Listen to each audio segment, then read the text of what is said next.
ena akathi uzo seva abazalwane. Yeah. Yes. Okay. Yebo uzosebenza esiza abazalwane kodwa akasebenzeli bona. Manje amazwi nakuba umoya engcwele engekho phakathi kwabantu bonke kodwa uphezulu kwenyama yonke. Amen. Ngiyazi ukuthi into le ngaba iconfusion kubantu abathize. Ngiphinde le. Yep. Phezulu ngiyazi kunezifundo ezihlukile. Khona abantu abafundisa ukuthi khona umehluko phakathi kamoya engcwele nomoya kaNkuluNkulu. Angazi bayithatha leyo. Kodwa ngifuna nje ukuthi without any fear favor or prejudice ukuthi ngicorrect le nto ayikho lonto le. Mina umusa kaNkuluNkulu abayigebenga zazi ukuthi njengoba ntshontshe kuumusa kaNkuluNkulu. Usuke usuya deep ke lapha ngoba ukubane kuthiwa umusa awukho ngakuthiwa mawugebengilwa bulala umuntu bulawa. Asibi ukukhanya komunye nakuba sizana kuloko kodwa thina sikhanyiselizwe izwe inamandla naleyo show, right? Yeah. Greetings. Do you want to become an epoxy expert where you know everything about epoxy, how to apply epoxy on the floor, or you want to style the floor at your home? Everything that you want concerning epoxy, just feel free to contact Mr. Epoxy, because in Mr. Epoxy we do training and we do sell the material.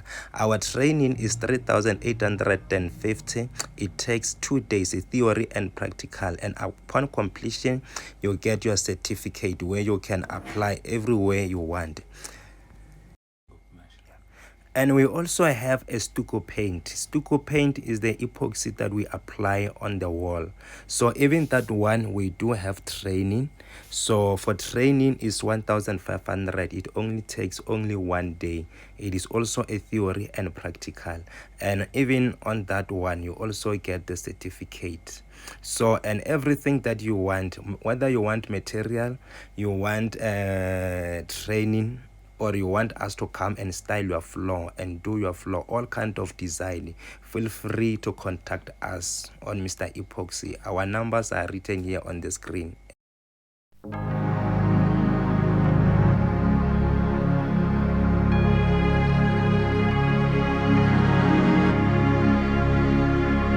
Welcome once again kwiKota2 Media. Igama lami ngumduduzi ngwakashabangu.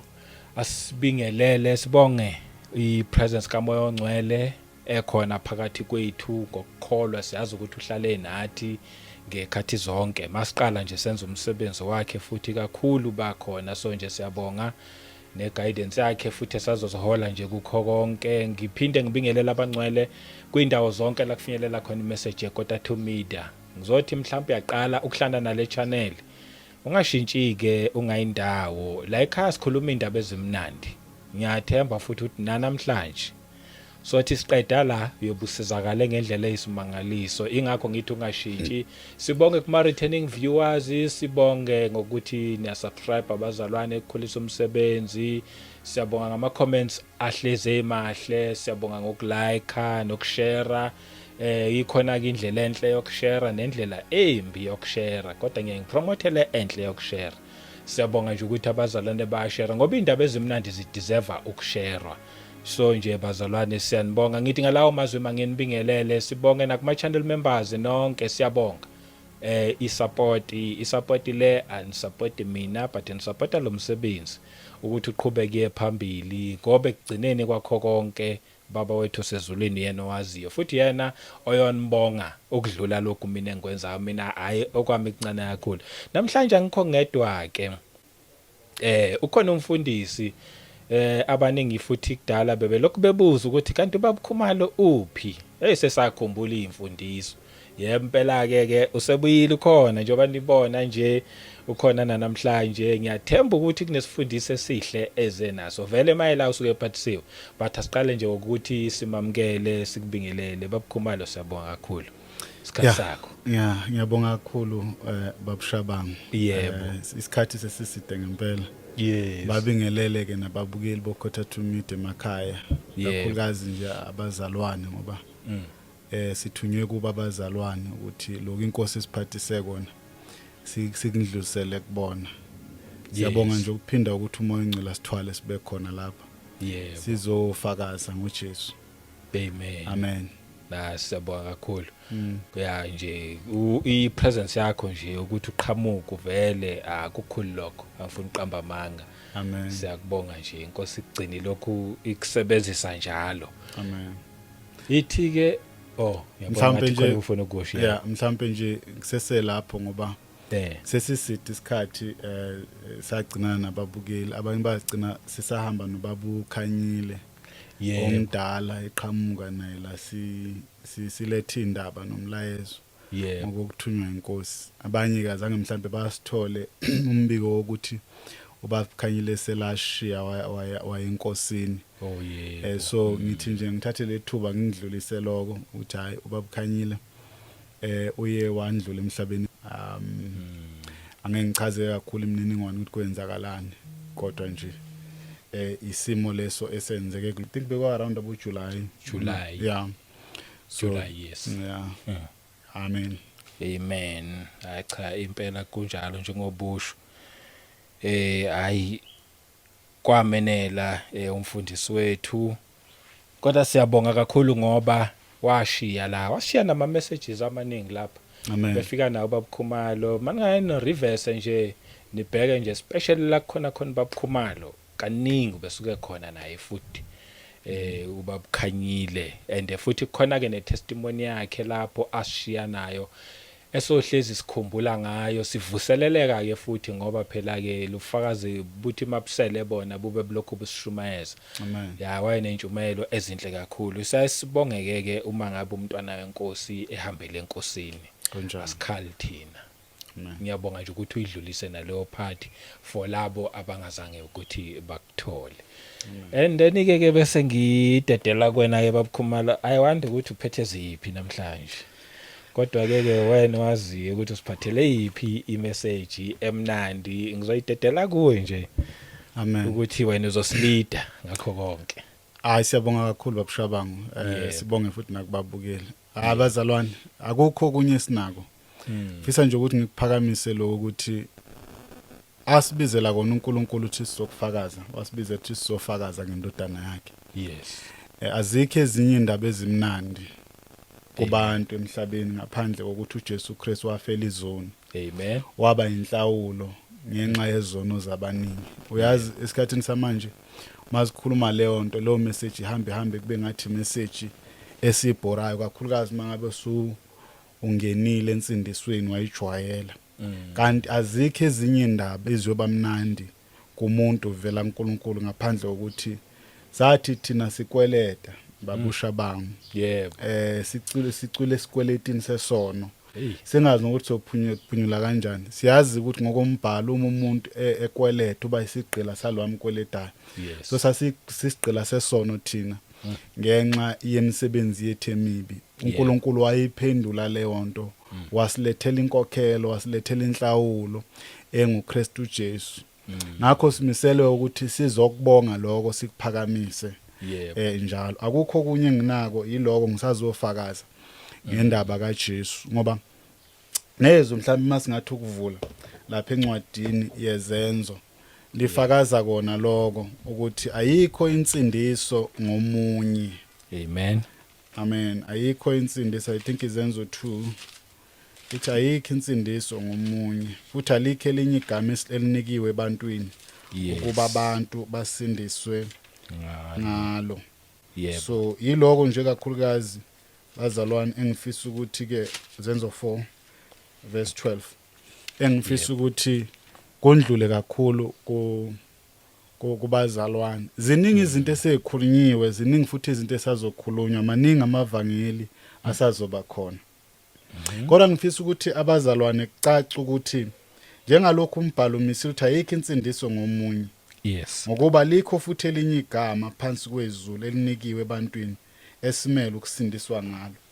So sinegama lika Jesu futhi sinikwe yena uJesu. Ngifuna ukuthini ke namhlanje? Ngifisa ukukhuluma ngomsebenzi kaMoya oNgcwele. Okay. Nokuzalwa kwamadodana kaNkulunkulu. Okay. Yeah. Ngifisa sazi ke bazalwane ukuthi uMoya oNgcwele njengoba sinaye simthole ngomsebenzi kaJesu Kristu. Ingakho kubaleke kakhulu ukuthi kuwo konke esikwenzayo siphakamisa uJesu Kristu ngoba nokulethwa kukamoya ongcwele walethelwa ukuthi azophakamisa uJesu. Yes. Asinayo umoya ongcwele ngeindlela ezithize kodwa sinomoya ongcwele ngalokho uJesu Kristu akwenza noma ngalokho uNkulunkulu akwenza ngendodana yakhe enguKristu uJesu. Amen. Singavula ke mhlawumbe lapha encwadini ukufakazela lokho engikushoyo. Ngoba ibandla njengalokho namhlanje likhona. Linomholi. Yebo. Babushabanga. Yes. Yebo abafundisi bamisiwe, yebo abapostoli bamisiwe, yebo abavangeli bamisiwe according to Ephesians 4 from verse 11 wehla na for umsebenzi ukuthi equip ilokunjani abangcwele Yes. umsebenzi ukuthi babukhonza uNkulunkulu futhi kwakhe umzimba kaKristu. Kodwa umise konke ebandleni ngumholi umoya ongcwele. Amen. Uma ibandla lingenayo umoya ongcwele noma uma abazalwane beyeka ukulalela umoya ongcwele labo bazalwane bayekile ukulalela uNkulunkulu. Ene labo bazalwane bayaduka. Yes. Ngizovuselela leyo nto ke namhlanje bazalwane ukuthi asibuyeleni kumoya ngoba umoya ongcwele uyena umholi wabazalwane emhlabeni. Yebo. Umoya ongcwele uyena wakhe ibandla. Umoya ongcwele simthola ke ngomzimba noma ngomzimba wenyama kaJesu. Yes. Siyalapha kuTitus ukuthola ukuze qualify kahle ukuthi uJesu Kristu lokho kwenziwa kuyena emzimbeni wenyama yakhe kwakwenzela ukuze kuthulule umoya ongcwele phezulu kwabantu bonke. Yes. Wayengeke umoya ongcwele afike umzimba wenyama kaJesu Kristu ungazange uhlushwe. So it was necessary ukuthi umzimba wenyama kaJesu Kristu uhlushwe udatshulwe ube isinke esihleshulelwe thina so that sizoba nomholi uNkulunkulu ephila empilweni zethu noma enyameni yethu ngomoya. Ngomoya. Yebo. Ncwadi kaTitus 3. Ibandla namhlanje likhona umholi walo kumele kube umoya ongcwele. Yini kumoya ongcwele azoyenza sizothola ukuthi yini umsebenzi kamoya ongcwele ngoba njengalokho ezile umoya ongcwele uthi uJesu Kristu uzoseva. Umoya ongcwele akazange kuzoba sikhulu esisevwayo. So uzoseva meaning uzoba i-servant uzosebenza ngoba phela the term servant isho isisebenzi isikhonzi and akathi uzoseva abazalwane. Yes. Okay. Yebo uzosebenza esiza abazalwane kodwa akasebenzeli bona. Hey. Ngizochaza ukuthi ngithini leyo show yep. Amen. There is why singeke simcommand umoya ongcwele asenzele intando yethu ukuthi asenzele intando yethu. Awuzwake. Ngeke simcommand umoya ongcwele ukuthi umoya ongcwele njengalokho sibani banengonile hamba umbulali. Because akaseve umuntu umoya ongcwele. Akukho entandweni kaNkuluNkulu ukuthi siphindisele okubi ngokubi. Akukho entandweni kaNkuluNkulu ukuthi sibulala abantu noma ngabe sibabulala ngomkhuleko sibakhulekela okubi. Ukubane kuthiwa umoya ongcwele wayeseva thina njengabantu ngabe siyayicela lezo zinto. Kodwa uJesu Kristu uthi uzosebenza ene lo msebenzi azowenza uyawubala lapho kodwa before sifika ke sibheke ukuthi ufika kanjani. Yebo. Ngicela nje ukuhlehla kancane ngiqale ngoba chapter 3 ngiqale ku verse 3 ngoba mangavele ngifike ku 6 izogcina engazwakala. Ithi ngokuba nathi kade sasiyiziwula abangalaleliyo abadukiswayo sikhonza izinkanuko nokutamasa kuyizinhlobonhlobo sihleze bubini nangomhawu sizondekile sizondana. Sandaline nje lawo mazi yithi labo iform yethu leyo into esasiyiyo before kufika uJesu Kristu azohlenga kulobu bubi esasikubo. Ngizoyiveza ukuthi lento le isymbolizer ini lapha kuGenesis ngoba insindiso yethu ivela kuGenesis. Ithi thina sasiyiziwula kungamanye amazwi kwakungekho into enokuhlakanipha etholakala kithi bese from ebuleni bethu kwakuvela lemsebenzi yani ezinkanuko zokutamasa sihleze bubini sinomona sizondekile sizondana inzondo kwakuyimpilo yethu. Yep. Singakamukela uJesu kunjalo engakafika umoya ongcwele kithi izinto esasizenza bese 4 kepha lapho sekubonakalisiwe ububele bukaNkuluNkulu umsindisi wethu nothando lwakhe kubantu wasisindisa kungemsebenzi yokulunga esayenzayo thina kepha ngokwesihawu sakhe ngesigezo sokuphinda ukuzalwa nokwenziwa siba basha ngomoya ongcwele. So uma umoya ongcwele efika kufanele phela kubonakale umehluko kulento esasiyiyo nalento esesiyiyo. Nakho. Shuthi manje lobuwula uma kufika umoya ongcwele biyasuswa. Bese lezi nkanuko zokutamasa okuyizinhlobonhlobo Yebo. nobubi esasihlezi kona nomhawu nokuzondeka lokesasiko nokuzondana bese kuyasuka. Yes. Right.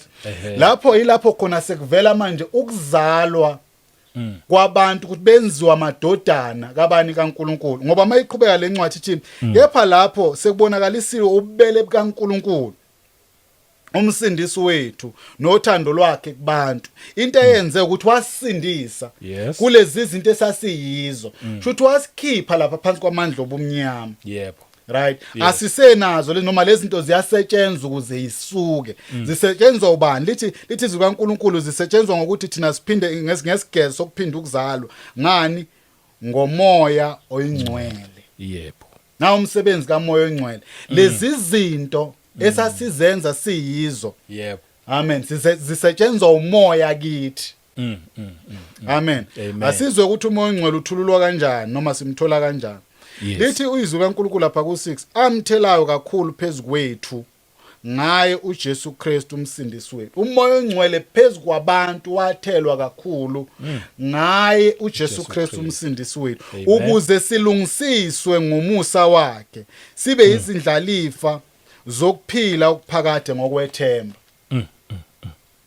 Yebo. Na umoya ongcwele akuzele ukuzosebenza lo msebenzi. Ngifuna ukuthini bazalwane? Ayikho into eyenzeka kithi umoya ongcwele engayenzi. Amen. Kunalesifundo esikhona, isifundo mhlambe ngathi abanye basisho ngokungaboni ukuthi uma umuntu esindiswa usindiswa ngezwi. Bese umoya ongcwele ufike ekugcineni. Akusile iqiniso lelo. Hayi. Yeah, ngizoyichaza ukuthi ngithini manje Yes. ngifundana. Ayikho into uNkulunkulu ayenzayo kumuntu umoya ongcwele engafikile. Amen. Ngoba umoya ongcwele qala ofika kumuntu. Yes. Kodwa lapho usuke umoya ongcwele engakahlali kuye umuntu. Yebo. Udingekizwe ukuthi lishunyayelwe. Uzwake. Kodwa nanokuthi kuze leli lizwi malishunyayelwa kulo muntu eshunyelwa kuye lizwakale kudingeka umoya kuba uyena umoya wenza lo msebenzi ukuthi lizwakale. Ngoba ubani kuthiwa bekungasumoya ngabe bonke sibashumayezayo bayalizwa izwi. Manje abantu abalizwizwi ngoba nako silishumayelile. Balizwizwi ngoba sekufika umoya oyingcwele wenza umsebenzi kubona ukuze balizwe. Amen. Hana uma ngezwakala emthini. Kahle kakhulu.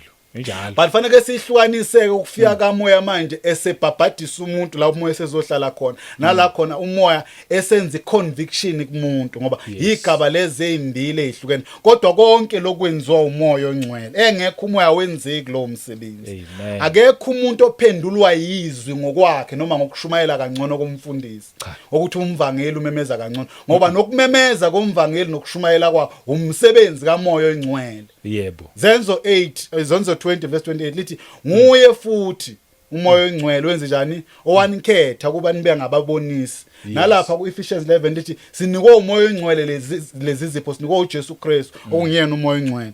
So wonke lo umsebenzi kamoya ongcwele. Amen. Lento isho ukuthini ke njengoba lithi amthulula kakhulu phezukwethu ngaye uKristu Jesu umsindisi wethu ukuze silungisiswe ngokomusa. Shuthi ngamanye amazwi nakuba umoya ongcwele engekho phakathi kwabantu bonke kodwa phezukwenyama yonke. Amen. Ngiyazi ukuthi into le ngaba iconfusion kubantu abathize. Ngiphinde le. Yebo. Inyama yonke khona emhlabeni phezukwayo. Whether usindisiwe noma usindiswa ngakunomoya ongcwele. Yebo. Kwabanye umoya ongcwele sehlala kubo ngoba sebamukela uJesu njengenkosi nomsindisi. Amen. Bese baba yithempeli likaNkuluNkulu la umoya ongcwele ezohlala khona kubo. Kodwa kwabanye akakahlali kodwa ukhona phezukwabo. Amen. Lithi izwi likaNkuluNkulu lana ku Titus 6 ithi amthelayo kakhulu phezukwethu. Yes. Uyabona uthelwa ku Phezu uthelwa phezukwethu ngaye uJesu Kristu umsindisi wethu. Yebo. Amen. Umoya ongcwele sethululiwe phezukwenyama yonke. Uma uJoel ebona isilokhunjana enza isiprofeti uthi uNkulunkulu uyothela umoya wakhe phezukwenyama yonke.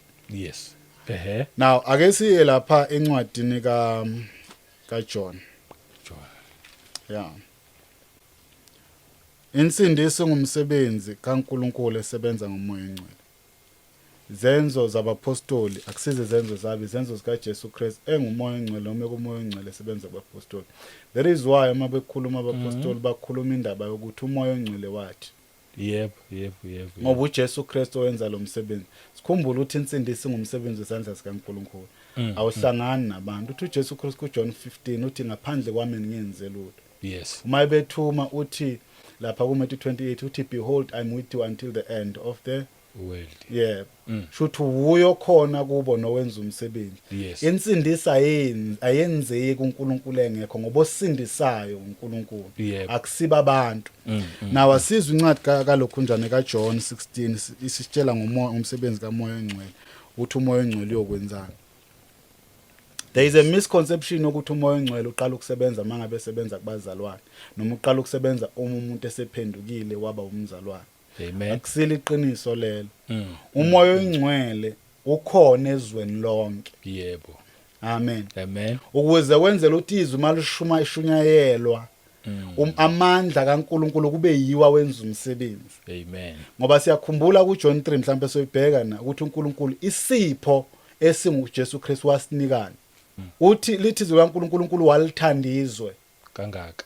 yeah now uyabona ukuthi kuphiwe bani Oh Jesu. yeah ngoba nami mina Okay. nawe Yes. sengisho ukuthi kuphiwe izwe uJesu unikelwe ezweni Yes. yeah so ukuthi mina nawe sasiyizwe uNkulunkulu anikela ngalo kulo uJesu umzalwane umuntu ovela ezweni Yebo. uJesu Kristu akanikelwanga kubazalwane akulindwa ukuthi wobe umzalwane bese unika uJesu izwe lanikelwa ubani uJesu. ukuze laba bazokholwa ke uJesu bese beyakhishwa ezweni babe ngabazalwane bese baba ngamadodana namadodakazi kabani but yizwe linikiwe ngoba uNkulunkulu wathandizwe Oh ngiyakuzwa manje. nomoya oNgcwele ukulethwa ngaleyo ndlela enjalo before ezosebenza kubazalwane usevela usenikiwe ezweni asizwe lencwadi thithini Yes.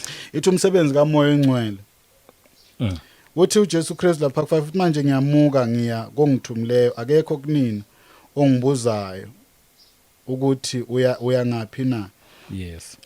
ngokuba ngikhulume lokhu kini inhliziyo yini igcwele usizo 7 athi kodwa mina nginitshelile iqiniso lokuthi kunilungele ukuba ngimuke ngokuba uma ngingamuki umduduzi kayokuza kini kepha uma ngimuka ngiyakumthumela kini moya oNgcwele uthunyelwa ubani uJesu beyithathi lapho esefikile yena uyakuqondisa izwe ngesono ngicela sisime kancane uyaqondisa ini izwe umoya oNgcwele uzela ukuzoqondisa izwe yes ngesono amen thina sivele ezweni uma kushunyayelwa ivangeli asisiqondeli ngokwethu uma sisezweni umoya oNgcwele esukwenza lo msebenzi wokuqondisa umuntu ngesono uthi isono sibi kangakanani useseyizwe nje yes ngoba uma emletha uJesu Kristu umsebenzi azowenza ukuzoqondisa izwe yes ngesono akaqali kumoya oNgcwele ukusebenza kumuntu ngoba nake sesindisiwe noma engakahlali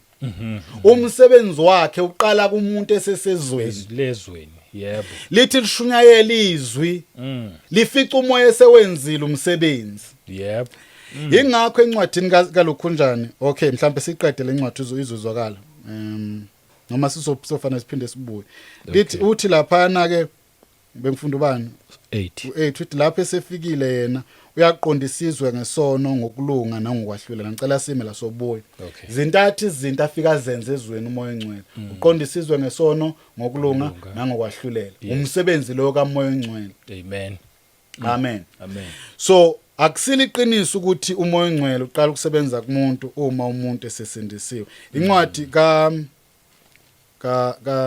Zakaria mangaphosisi yebo Zakaria ila eduze kaMalaki incwadi kaZakaria amen amen duze nje kaMalaki before Malaki Zakaria 4 oh yes kwakwakhiwa ithempeli la kunento uNkulunkulu ayishoyo verse 6 ithi yayisithatha isho kimi ithi lokhu kuyizwi likaJehova kaZerubabel lokuthi kungabi ngempi kungabi ngamandla kepha kube ngomoya wami kuphela usho uJehova ngesingisi ithi is not by power nor by might yes but by my spirit yep ukusetshenzwa komzalwane ukuthi umzalwane asindiswe umsebenzi kaMoya Ongcwele.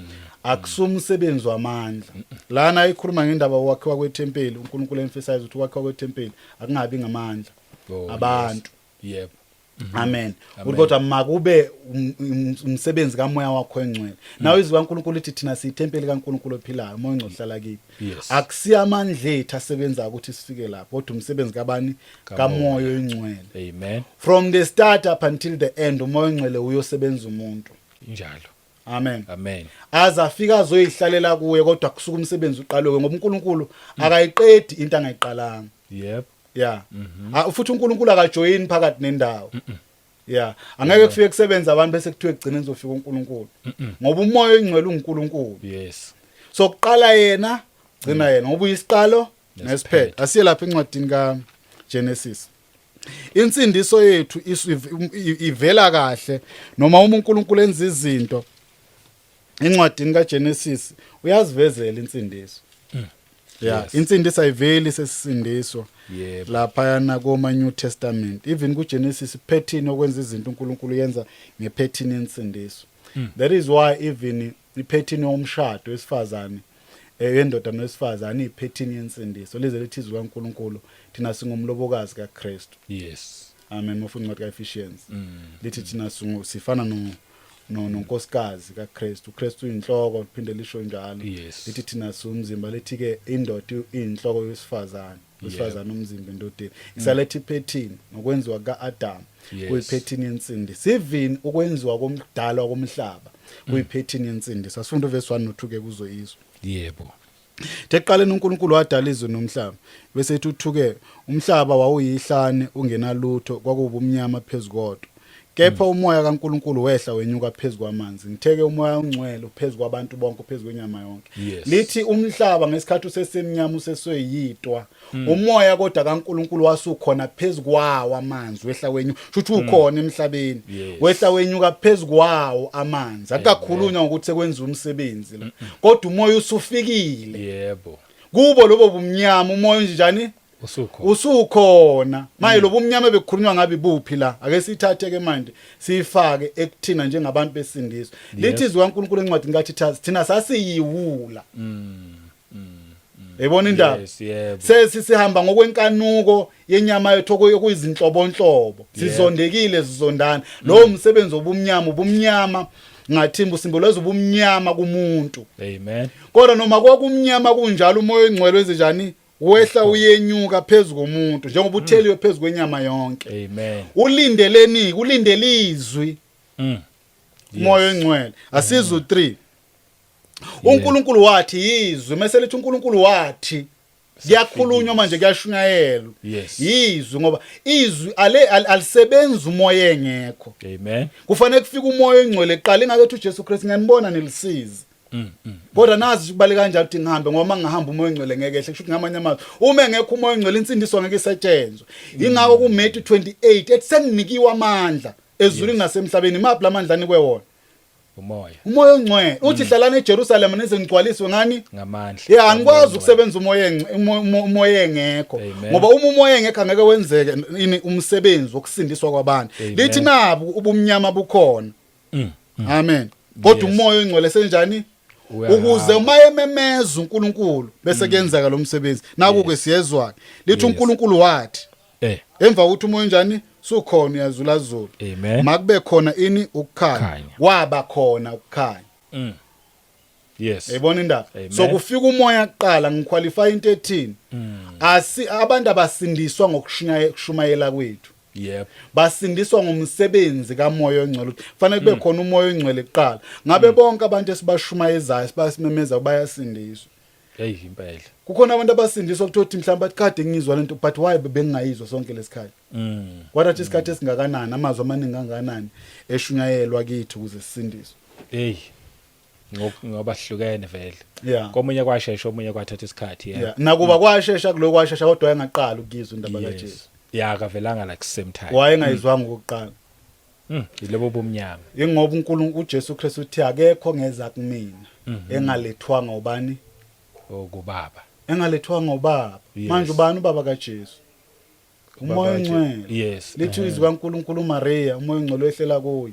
lokho okukhulelwa kungomoya Oh yes, ongcwele. umoya ongcwele, he? so nathi njengabazalwane kuqala kusebenza umoya ongcwele right Amen. engakahlali kodwa uyo wenza umsebenzi njengoba sibona la lithi umoya kaNkuluNkulu wehla wenyuka phezulu kwamanzi ngiyazi kunezifundo ezihlukile khona abantu abafundisa ukuthi khona umehluko phakathi kamoya ongcwele nomoya kaNkuluNkulu angazi bayithatha up leyo kodwa ngifuna nje ukuthi without any fear or favor or prejudice ukuthi ngicorrect lento ayikho lonto le umoya kaNkuluNkulu ungcwele Badidwa ukuthi kwezinye indawo kuthiwa umoya kaNkuluNkulu mhlawumbe. Yeah. But still umoya ongcwele. yeah uma kumoya kaNkuluNkulu onjani Umoya ongcwele. yeah ngoba uNkulunkulu ungcwele akwazi Yes. ukuba ngoba phela umoya kaNkulunkulu wehlukile igama lithi umoya ongcwele lisho ukuthi umoya wehlukile kuneminye imimoya Akanayo imoya eminingi. yeah ngoba ukwahluka ubungcwele kusho ukwahluka Yes, ene wahlukanisela ubani uNkulunkulu Exactly. yeah so akwazi ukuthi umoya kaNkulunkulu ungabi ngcwele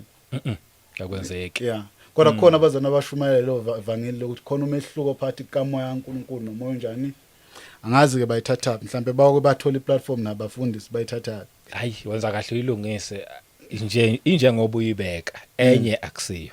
yeah Yebo. so now umoya kaNkulunkulu khona la iwona ozulazulayo now Yes. uma ubheka leli lokhunjani emva kwaloko ukuthi umoya engcwele sekhona uyofika kuqala Yes. bese kuba yizwi lenze njani After. seliyasho zadalwa ke zonke lezi ezinye izinto okukhanya womhlaba ngoba kuvela even ilanga nako konke okukhona sekudalwa ngani kudalwa umoya usekhona Yebo. akwenzeki lutho kumuntu umoya engaqalanga Amen. ukuphendulwa komuntu umuntu erepenta umuntu esuswa emqondweni wasezweni ngumenyezizwe kodwa osebenza ubani Umoya. moya ongcwele Yebo. ngoba wenza umsebenzi empilweni yomuntu yini umoya ongcwele there is why lencwadi esifundile leka Titus ithi kepha ububele bukaNkulunkulu sekubonakalisiwe ububele bukaNkulunkulu Yes. ithi ngesigezo sokuphinda ukuzalwa ngomoya ongcwele shuthi umoya ongcwele yiyohlanza umuntu omgezayo enzela ukuthi umuntu makenze njani makaphinda azalwe Yes. lana kwenziwani kwenziwa indodana kaNkulunkulu lo msebenzi okwenziwa kwendodana kaNkulunkulu wenziwa ngomoya ongcwele Amen. Kunjalo nje. yeah so ingakho ke lapha ngi-emphasize indaba kalokhunjani ukuthi lapha ku John Oh. ukuthi umoya ongcwele ekukhishweni kwakhe ukhishelwe ukuthi makazokwenza umsebenzi ezweni ngoba uJesu Kristu wanikele ezweni Yes. but ukuthi unikelwe ezweni akusho ukuthi izwe nje kufanele sizovele lisindiswe lezulwini ngezathu unika uJesu Kristu lithi izwi qualification ukuthi abantu basindiswe Yeah. ukuthi bakholwe kuye futhi abangakholwanga kuJesu Kristu ezweni angeke basindiswe nakuba isipho kuyisalo izwe Amen. nawo lento isho ukuthini ake ngihlukanise lento ngoba ingenzeka ibadidi abanye abazalwane izwe thina sinokuphila okubili kuNkulunkulu njengabantu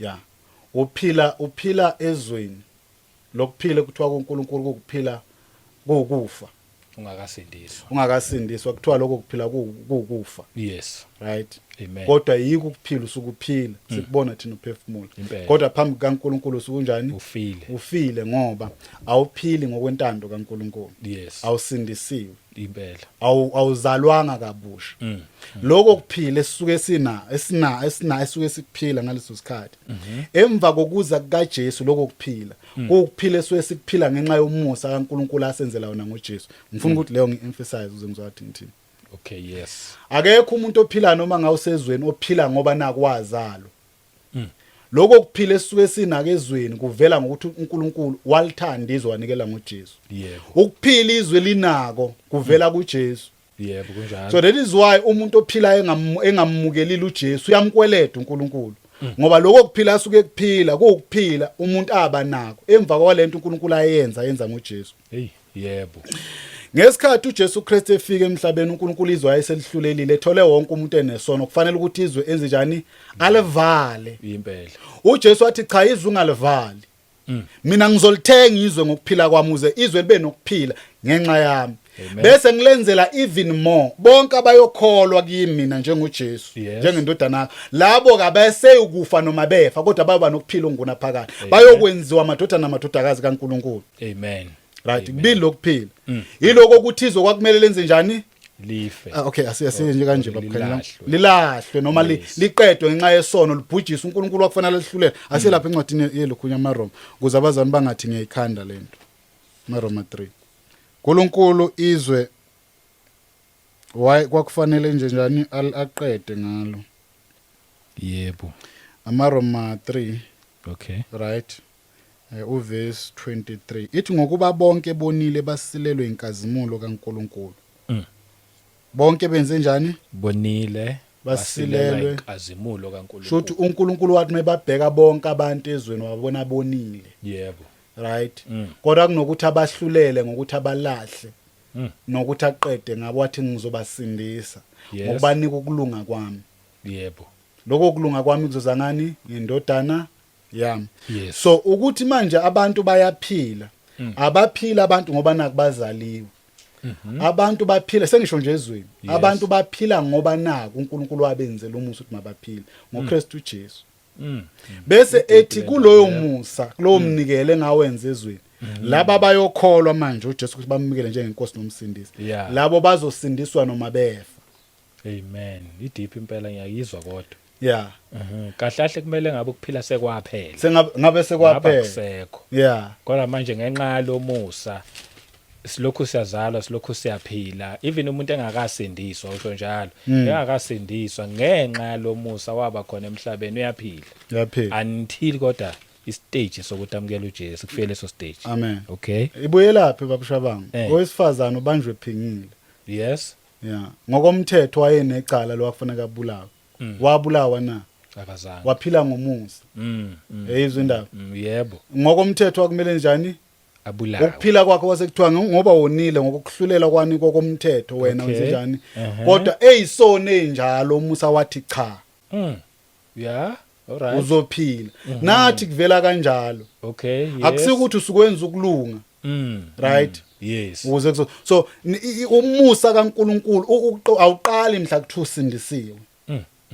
uqala usahamba lapha ngingaze ngathi mangikhuluma ngawo ngelinye ilanga ngingasazi ngikhuluma nobani ngithi mina umusa kaNkuluNkulu abayigebenga zazi ukuthi njengoba ntshontsha kuumusa kaNkuluNkulu usuke usuyadiphuke lapha ngoba kubane kuthiwa umusa awukho ngakuthiwa mawugebengile wabulala umuntu bulawa kodwa umusa uyaphika ukuthi cha mnikeni ithuba hey usesela phezweni ungakamukeli na Jesu abanye baze bethi bekulowo musa simthuka uJesu ngawo umusa wakhe ngiyazwa wathi ngithini ngiyakuzwa ngoba ukubane kuthiwa umusa bungekho kaNkuluNkulu ngabe kuthiwa wenza icala kuthiwa onjani ontshontshile makanqunye ilokhu njani isandla yes umthetho awusho njalo kodwa umusa uyakwala ukuthi ngingamnqumi isandla usengaphenduka yo so ukhona kubantu bengasindisiwe umusa kaNkuluNkulu ngoba abantu njengoba bephila baphili ngokuzalwa kwabo ngokuba namandla okuzalwa kodwa ingenxa lento uNkulunkulu ayenza wathi izwe ngilinika ukuphila kwami izwe lonke liphila ngokuphila kaNkulunkulu alinikizwe ngoJesu ngiyayizwa before sisindiswe ingakho nomoya oyingcwele usebenza lapha ezweni ingake ethi uJesu Kristu hambani ke manje niye ezweni ezizweni yes ngoba ila ngikhona phela insimu kaJesu Kristu insimu kaNkulunkulu yizwe yebo njalo amen uNkulunkulu ufuna ukuthi lapha ezweni enze njani enze umsebenzi yes now ake ngibeke kanje lento kuno umzekelo noma umfanekiso umfanekiso athi uJesu Kristu amasima amhlophe kodwa isebenza ingcusana we tend to misinterpret le lokhunjana lo mfanekiso leyo se-underline kahle ukuthi amasima amhlophe kodwa isebenza yini zingcosana now lento isho ukuthini amasima wabe emhlophe engatshaliwe yes uma kuthiwa amasima semhlophe ukusho ukuthi they are ripe for harvest yes right kodwa kudingeka ukuthi ukukhala ngokuthi abazovuna bayingcusana ngamanye amazwi usho ukuthi uJesu Kristu umsebenzi sewenzile because uyena otshalile uyena otshalile uyena ukhulisile futhi yes uthi sekuvuthiwe kodwa manje laba bazohamba ukuthi bayo ngoba thina masimemezela ivangeli ukuze abantu asitshali nakuba sithi thina siyatshala ngokwezwi ukuthi siyamemeza kodwa umsebenzi usuke sewenziwe sisuke siyovuna yebo ebona indaba yes thina nje sibe simiselwe kona kahle kahle ngoba uNkulunkulu uyazenzela lento ukuyovuna siletha abantu ensimini elukhunjani esibathini inqolobaneni Yes. ngoba sehambe phambili uNkulunkulu. Amen. Yayibona indaba. Yeah, so injalo nje nendaba kaMoya Ngcwele. So uMoya Ngcwele, yebo. Hayi no ngiyayikuzwa. So uMoya Ngcwele uyo hamba phambili, but lana kwenziwa ini? Kwenziwa amadodakazi kabani? kaNkulunkulu. Yes. kaNkulunkulu. Na kunencwadi lapha encwadini kaJohn mengaphosisi. John umpostoli. Abazwana ngifisa abazi ukuthi sengisho uJohn lo umpostoli. Yebo. Ngifisa abazi abazalwana ukuthi umsebenzi wensindiso umsebenzi kaMoya Ngcwele. Into ehlasele kakhulu namhlanje ibandla, ubone ibandla lewiki. Is because si ignore uMoya Ngcwele esebenza kuthina. Kakhulu. Kufanele kube uMoya Ngcwele wenza umsebenzi. Ngoba uMoya Ngcwele engawenza umsebenzi alikho lelo bandla. Yeah, impela. Yeah, ize isho njalo incwadi kaMaroma 8. Ithi as many as are led Yes. by the Holy Spirit, those are the sons and daughters of God. Ayithi as many as are led by pastors. Amen. No. Or by revelations. But by the Spirit. Yes. Shuthi ngamanye amazwi amadodana kaNkulunkulu ababahola uMoya Ngcwele. Amen. Yabona indaba. Injalo. Incwadi lesazobuyela kwincwadi kaJohn ikhuluma leyo nto leyo ukuthi uMoya Ngcwele uyena ozonoholela kulo lonke iqiniso. But ngifuna sifunde lapha 1 John.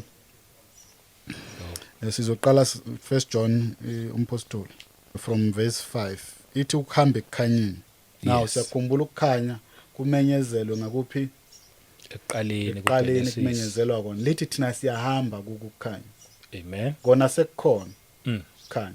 Yes. Kulethwe ubani? Kulethwe uNkulunkulu ngezwi lakhe ngomsebenzi kaMoya Ngcwele. Amen. Thina ke sizohamba kuko. Ingakho uma ufunda incwadi kaEphesians 2 verse 10.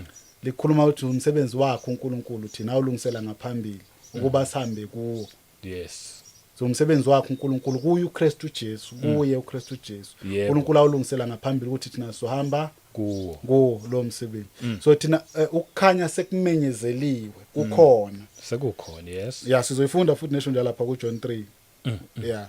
Okay, asasifunde lana ithi ke nanti izwi esalizwayo kuye sinishumayeza lona lokuthi uNkulunkulu ngukukhanya obumnyama abukho kuye nakanye. Makumenyezela ukukhanya lapha.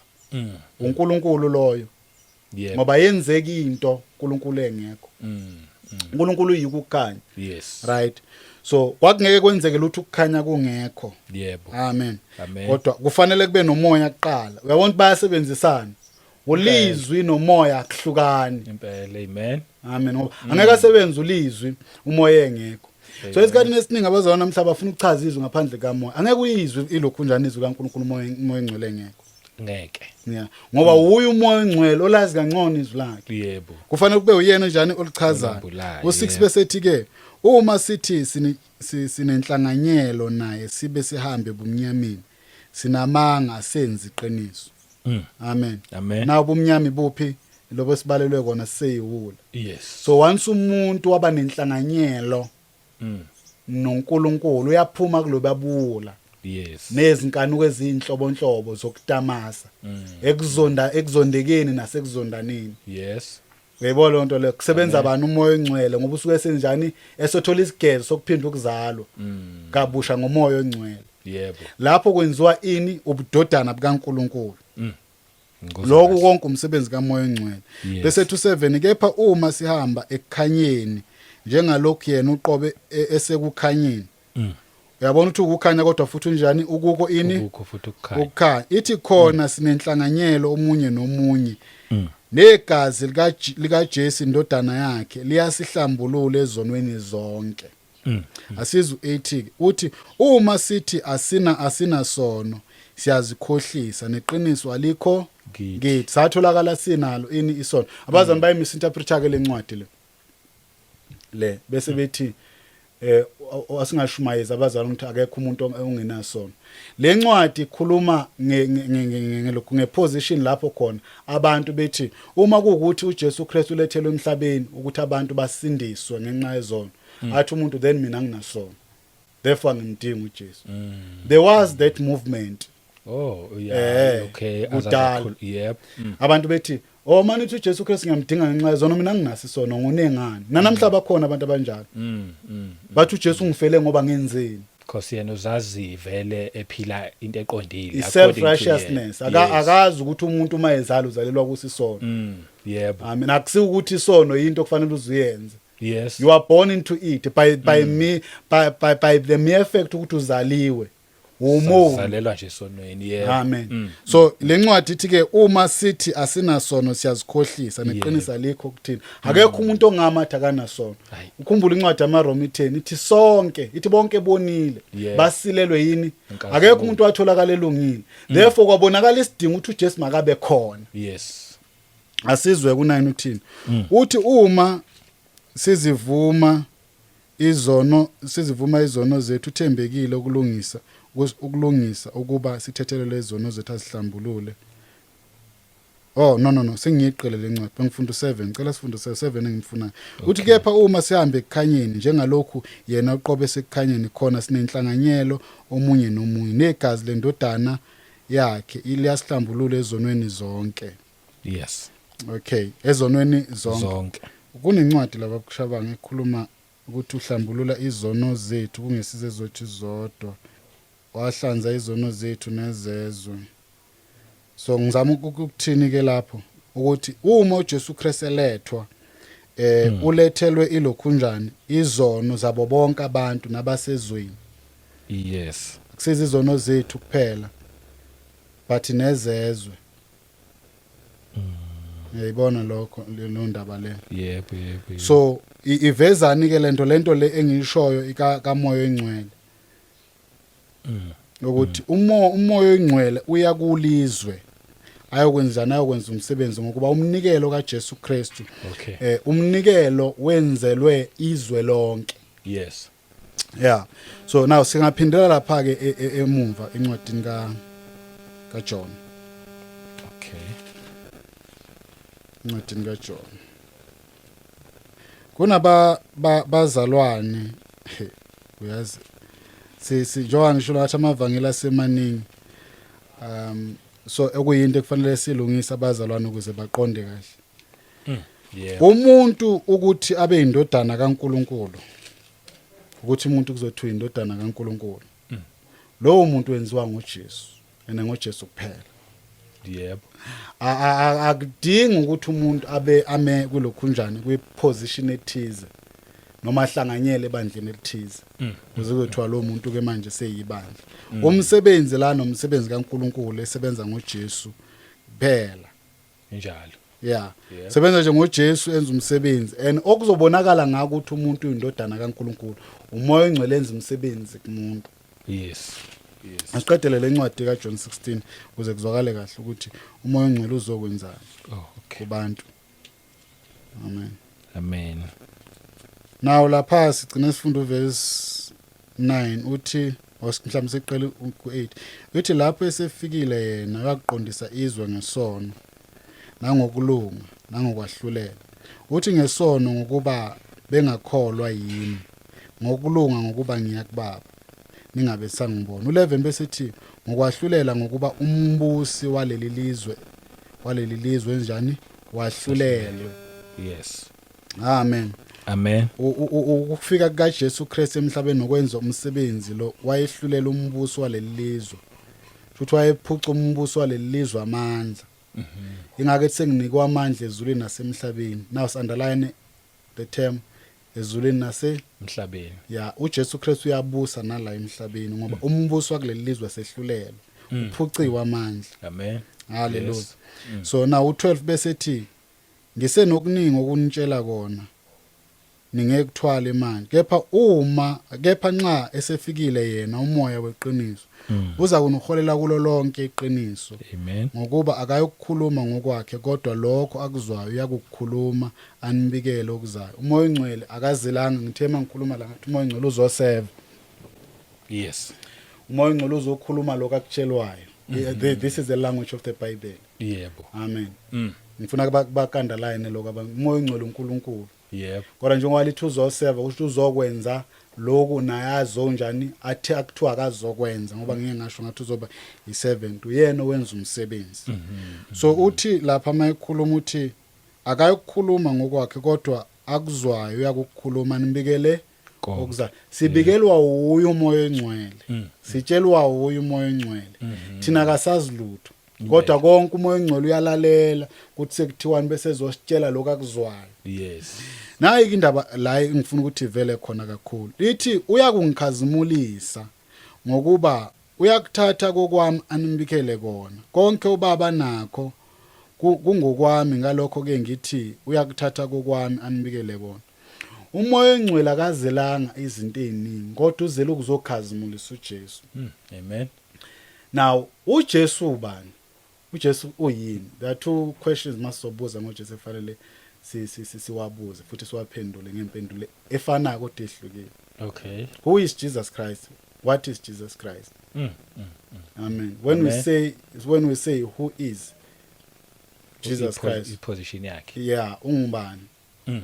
Ungulizwi. Yes. Amen. Amen. uJesu Kristu ungilizwi likaNkulunkulu.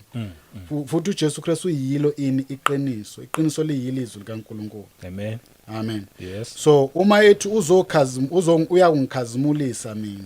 Uzokhazimulisa uJesu ukuthi izwi likaNkulunkulu it does not come into effect without umoya engcwele.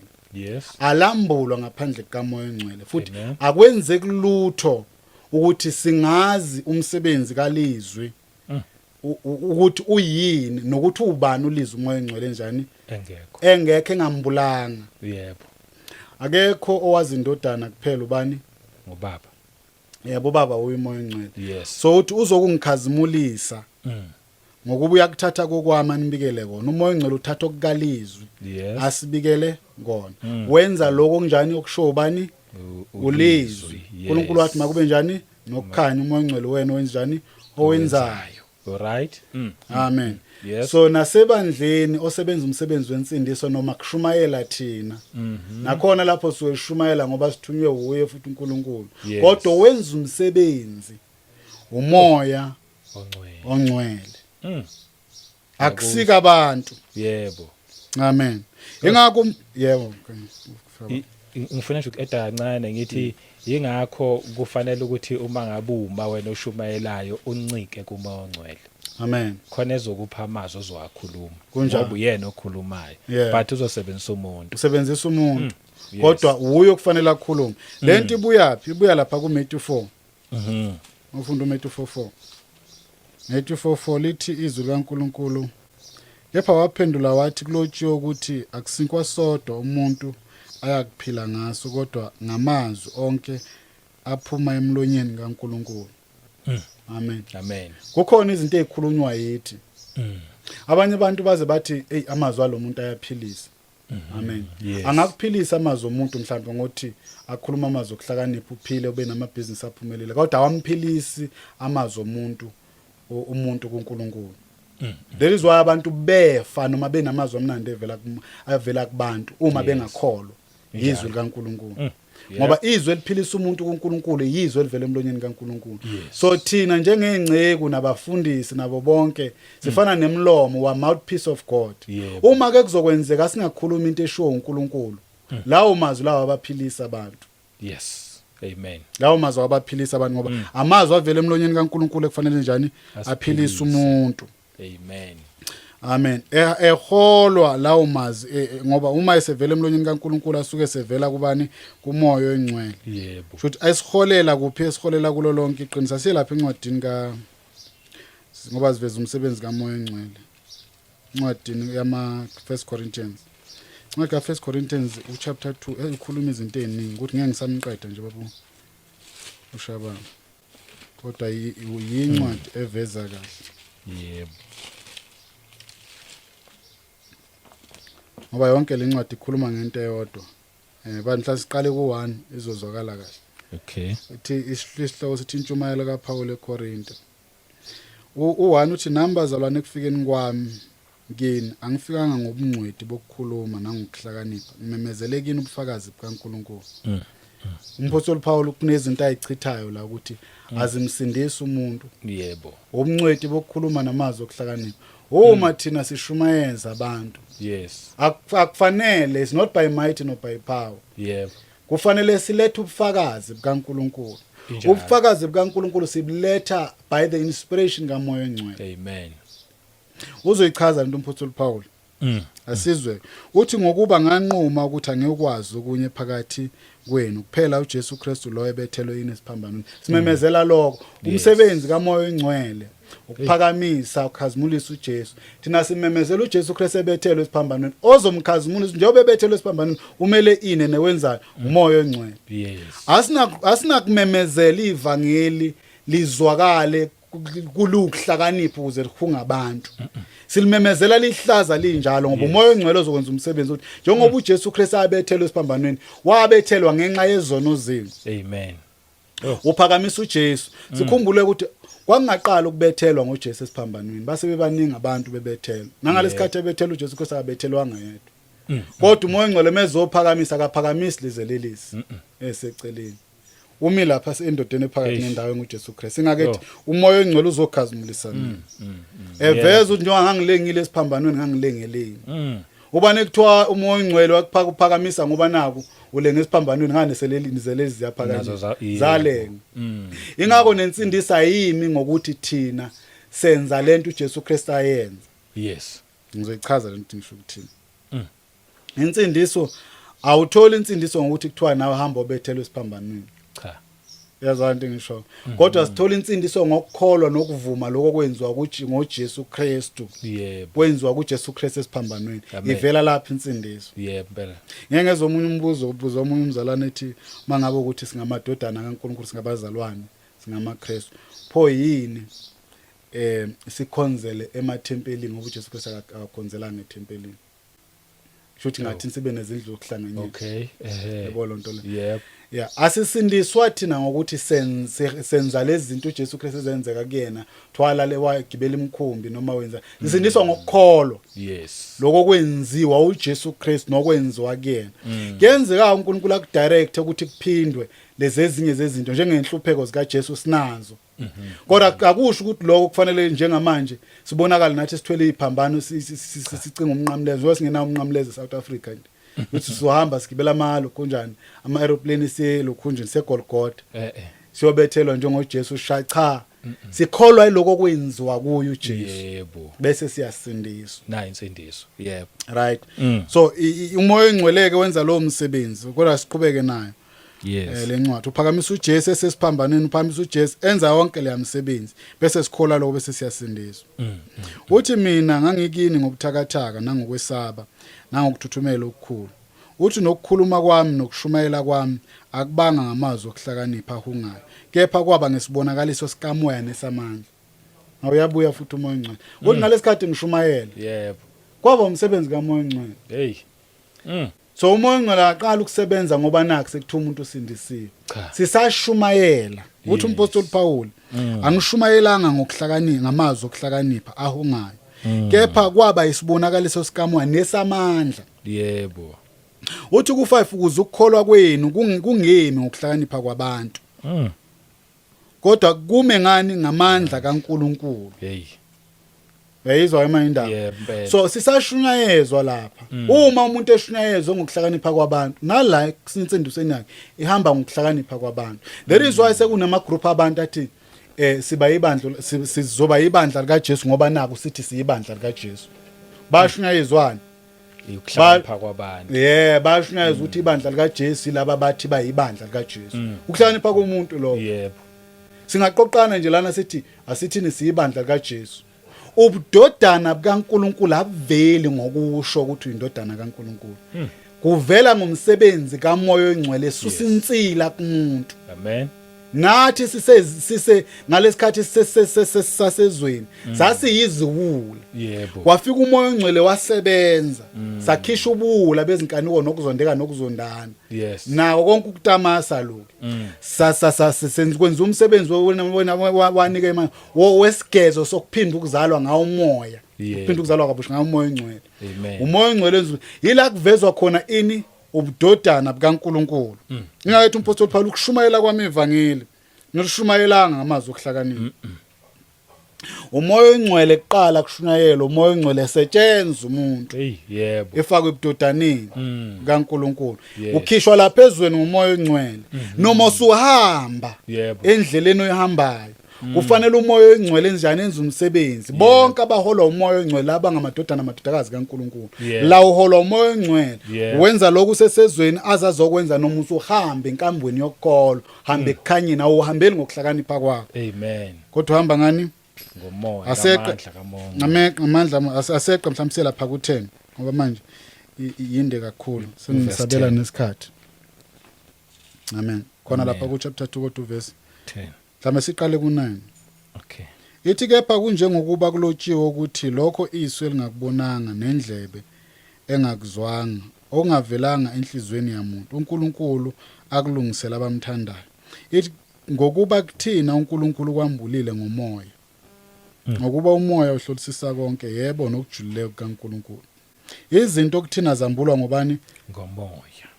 kaNkulunkulu Yebo. amen azimbulwa ngokuhlakanipha amen umsebenzi kaNkulunkulu kumuntu wenziwa ngani Ngomoya ongcwele. awenziwa ngokuhlakanipha Yes. asikwazi ukumisela thina izinto bese sithi hayi lokho kuumsebenzi kaNkulunkulu umoya ongcwele kumele enze umsebenzi ngoba uJesu Kristu uthe uye Yebo. ozokwenza umsebenzi okungikhazimulisa mina Yes. shothi inkazimulo esiyoba nayo kuKristu iza ngani Ngomoya ongcwele. ngomoya ongcwele it's Yes. not by might nor by power but by my spirit Amen. amen umoya ongcwele owenza umsebenzi noholayo ebandleni u11 bese ethi-ke ngokuba ngimuphi kubantu owazi okomuntu uma kungesiyo umoya womuntu okuyena na ayibona indaba nezinto zabantu eziwa yini umoya wakhe ithi-ke ngokunjalo nokukaNkulunkulu akwaziwa umuntu kuphela ngumoya kaNkulunkulu ithi kepha thina asimukelanga umoya wezwe kodwa umoya ovela kuNkulunkulu ukuze sikwazi sikuphiwe nguNkulunkulu ngomusa Yes. isipho esisiphiwe uNkulunkulu Yebo.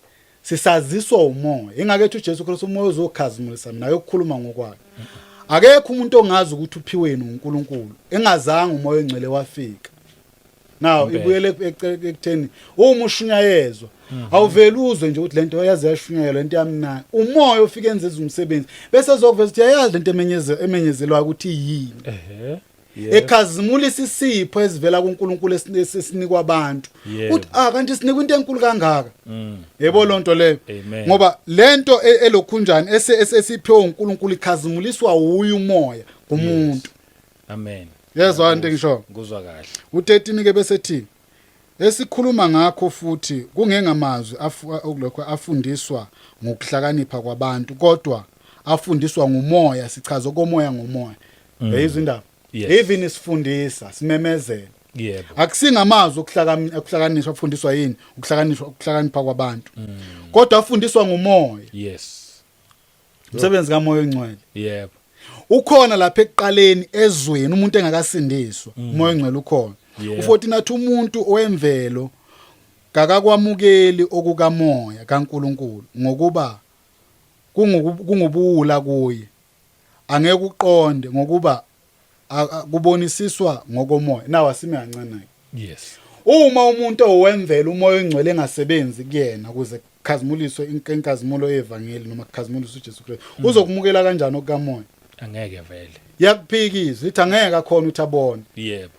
lokho kukamoya so kudingeka umoya afike kuyena azokhazimulisa lento Yes. ngoba uwemvelo so kuziva ngelikhanye kudingeka umoya yekumuntu Yes. hayi ukuthi umoya ongcwele ufike ekugcineni Yo. asiqedeleke ithi kepha ongowomoya obonisisa konke kodwa yena kabonisiswa ngokuba ngubani owake wazi umqondo wenkosi ukuba angaze ayifundise na kepha thina sinomqondo kabani kaKristu so kudingeka ini ukuthi umuntu abe nayo lenqondo ukuze azoqonda izinto zikabani zikaKristu nabantu bengakakholwa akavela aqonda izinto zikaNkuluNkulu engafikanga umqondo kaKristu kuyena yabona Yeah. lona umsebenzi kamoya ongcwele mhlawumbe Yes. sivaleke ngencwadi kaJohn 3 Okay.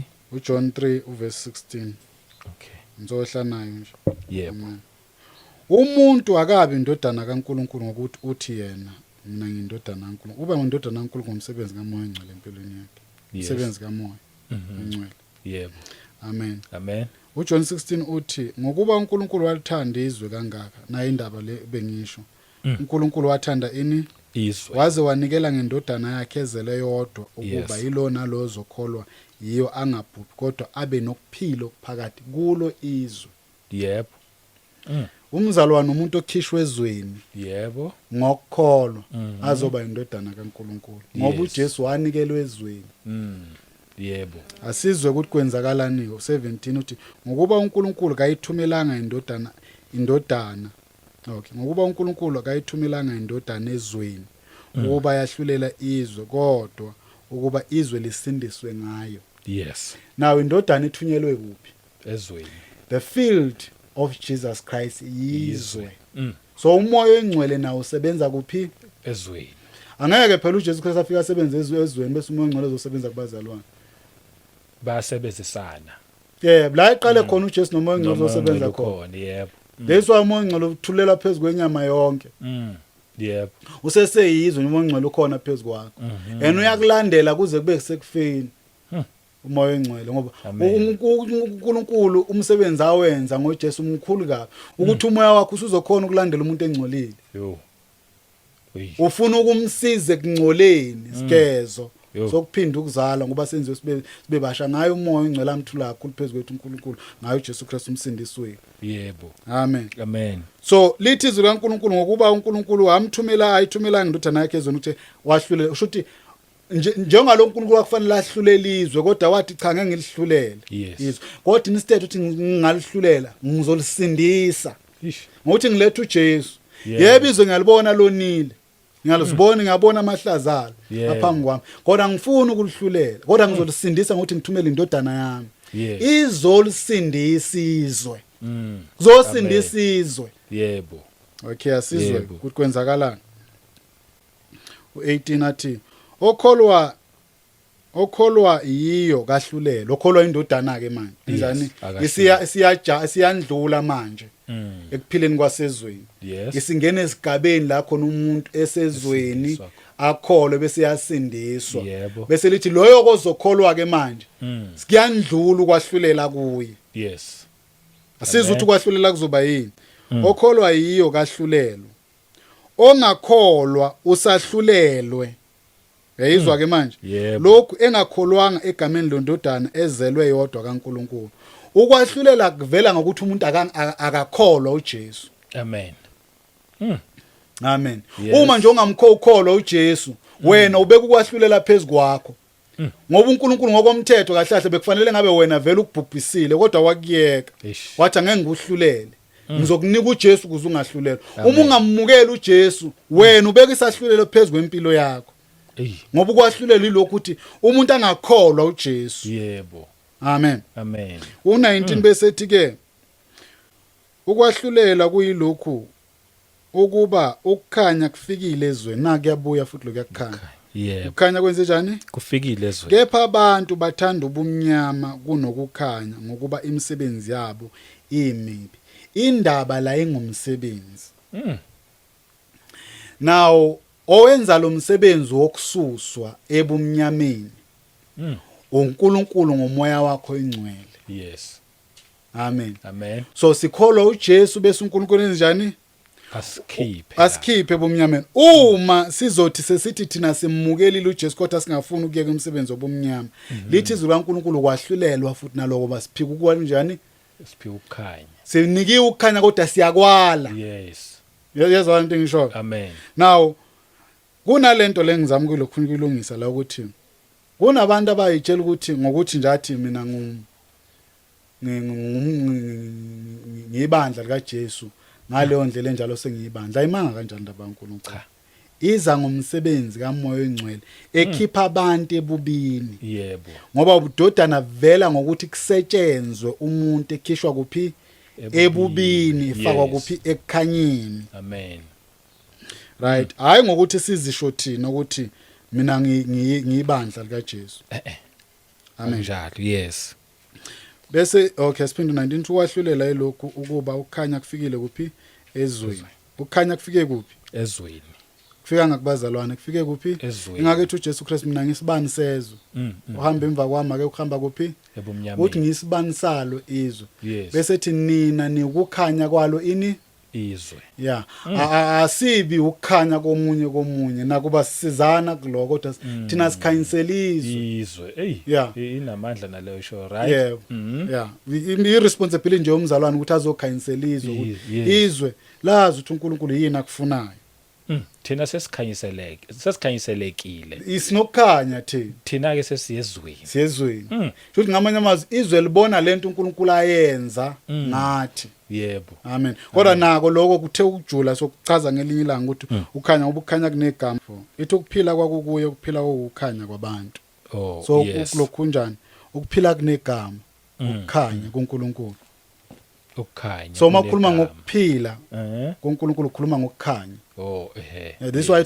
ukuphila kwakukuye ukuphila okukhanya kwabantu ukukhanya lokho elithi uJesu Kristu mina ukukhanya kweza ukhuluma ngokuphila yes naloku yakukhanya lokukhunya ukuthi kwathi makube khona ukukhanya ukhuluma ngokuphila amen wathi makube khona ukukhanya lokho kukhanya kokuphila kwabantu sayisakhuluma ngayo leyo ndaba la yes so now lencwadi ithi ke ukholwa yiyo kahlulelwa ongakholwa sahlulelwa lokhu engakholwanga yini egameni lendodana ezeleyo bese ukwahlulelwa yilokhu kuba ukukhanya kufikile kuphi ezweni futhi ngamanye amazwi ukuphila kwenzenjani kufikile kuphi ezweni abantu kodwa bakhetha ini ubumnyama imisebenzi emibi ngenxa yale msebenzi yep yeah uma wenza nje umsebenzi emibi ukhetha ini ubumnyama ngoba ukukhanya kukuphila ene lokho kuphila kuyenjani ukhamba emsebenzini enjani emihle uNkulunkulu ayilungisa ngaphambili asiye ku20 uthi ngokuba yilona lo wenza ini okubi uzonda ini ukukhanya akeze kukhanyeni ukuba imisebenzi yakhe ingasolo yes the determining factor ukuthi umuntu ungumntwana kaNkulunkulu imisebenzi ayenzayo amen ene lo msebenzi iza ngokuholwa umoya ongcwele futhi ngamanye amazwi ukuthi sidetermine ukuthi umuntu umntwana kaNkulunkulu noma indodana kaNkulunkulu ngokuthi yimiphi imisebenzi ayenzayo yebo sidetermine ukuthi umuntu ulibandla likaNkulunkulu ngokubheka ukuthi imuphi umuntu imisebenzi ayenza ngabe uyamlalela yini umoya ngoba umoya ongcwele ukhipha umuntu emisebenzi yamanyundu kumsebenzi yamanyundululo yebo umfaka emsebenzini kabani kaNkulunkulu u20 uthi ngokuba yilona loyo owenza okubi uzonda ini ukukhanya hayo zibiza ngokuthi uyibandla isenzo esukhila amen ithi akezi ke kukhanyeni ukuba imisebenzi yakhe enjani u21 bese ethi kepha owenza iqiniso uyeze kukhanyeni isenzo esukhila yebo amen ukuze umuntu ubonakala ukuthi uyindodana kabani eholwa umoya oyingcwele umoya oholayo yebo nxa esefikile yena umoya weqiniso uyakuna uholela kulo lonke iqiniso uyakungikhazimulisa misokuthatha ini kokwami ikuphi ke uJesu Kristu anako yes ngokulunga uthatha kona sinike kona umoya oyingcwele umoya oyingcwele otshela umzalo ukuthi umzalo nakakwenzi lokho yes amen namhla sinabazana ababanjwe ngomthetho ngama rules akusika ukukholwa lokho futhi akusumsebenzi kaNkulunkulu ukuthi sibanjwe ngama rules amen ngiyazwa wathi ngithini sikuthi sisobekela umthetho ukuthi umzalwane uzohanjwa ukuthi ukuzulunge kufanele kube nemithetho esibhalelwayo kuzwa akusuka ukukholwa lokho ngoba ukulokhunelisa kaNkulunkulu olungile uphila ngani ngokholwa so umthetho awusokholwa so now okufanele enze umsebenzi empilweni yomuntu umoya ongcwele emuholela kuphi ekulungeni kaNkulunkulu kunguKristu Jesu eqinisweni lonke ukuze umuntu enjani enza intando kaNkulunkulu u21 ethi lana kepha wenza iqiniso yeza kuphi ekukhanyeni ukuze imisebenzi yakhe ibonakaliswe ukuthi yenziwe kuye uNkulunkulu kuNkulunkulu